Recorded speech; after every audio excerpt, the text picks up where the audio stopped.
हाजीपुर जमुई पर चिराग का दावा, पशुपति मांझी खोजेंगे नया ठिकाना। बीजेपी परेशान, एनडीए में होगी टूट। लोकसभा चुनावों को लेकर इंडिया और एनडीए में किस फॉर्मूले से सीट बंटवारा होगा, यह अभी तक साफ नहीं हो पाया है। खासकर बात बिहार की करें तो यहाँ एनडीए में सीटों को बांटना बीजेपी के लिए सिरदर्द बनता जा रहा है।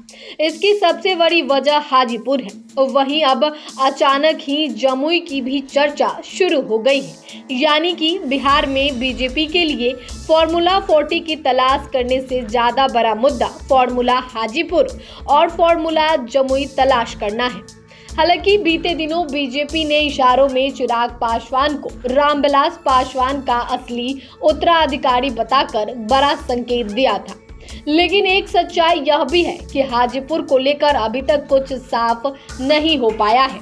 इसका अर्थ यह है कि बीजेपी को बिहार की 38 सीटों से ज्यादा हाजीपुर और जमुई के लिए माथापच्ची करना पड़ सकता है। इन सब के बीच अब चिराग पासवान ने हाजीपुर और जमुई को लेकर बड़ा ऐलान कर दिया है, जिससे बिहार की राजनीति में हलचल तेज हो गई है।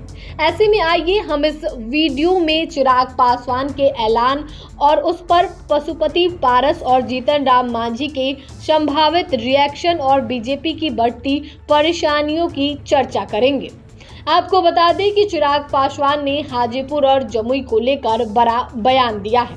उन्होंने कहा है कि हाजीपुर और जमुई से लोक जनशक्ति पार्टी रामविलास ही चुनाव लड़ेगी। चिराग पासवान ने कहा कि हाजीपुर उनके पिता के परंपरागत सीट है, इस नाते इस पर उनका अधिकार बनता है। उन्होंने कहा कि वह अपनी मां रीना पासवान को हाजीपुर से चुनाव लड़ाना चाहते हैं। वहीं जमुई को लेकर चिराग पासवान ने कहा कि वह यहां की जनता को कैसे निराश कर सकते हैं, इसलिए वो खुद जमुई से चुनाव लड़ेंगे।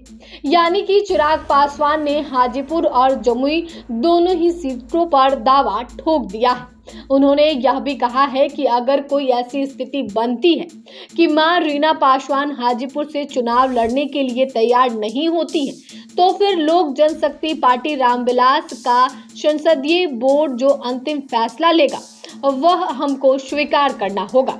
इसका अर्थ यह हुआ कि चिराग पासवान ने हाजीपुर को लेकर सभी संभावित स्थितियों को बता दिया है, लेकिन इसमें कहीं भी पशुपति पारस का जिक्र नहीं दिखा।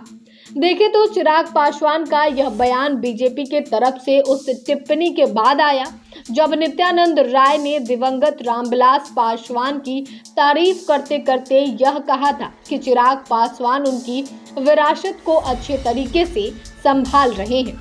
वहीं उन्होंने चिराग पासवान को पूरा समर्थन देने का वादा किया था।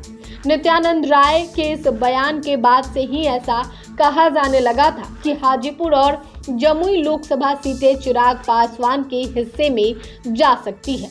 वहीं अब तो चिराग ने इन सीटों को लेकर आगे का प्लान भी बता दिया है। यहाँ गौर करने वाली बात यह है कि हाजीपुर को लेकर पशुपति पारस लगातार बयानबाजी करते रहते हैं। उनका कहना है कि वो हर हाल में हाजीपुर से चुनाव लड़ेंगे।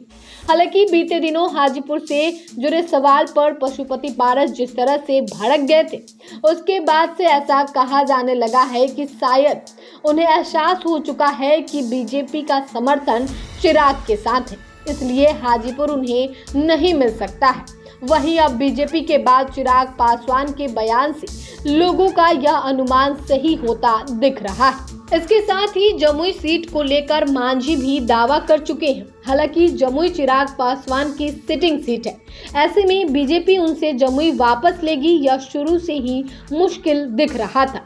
यानी कि एनडीए में सीट बंटवारे से पहले ही पशुपति पारस और जीतन राम मांझी को बड़ा झटका लगते हुए नजर आ रहा है।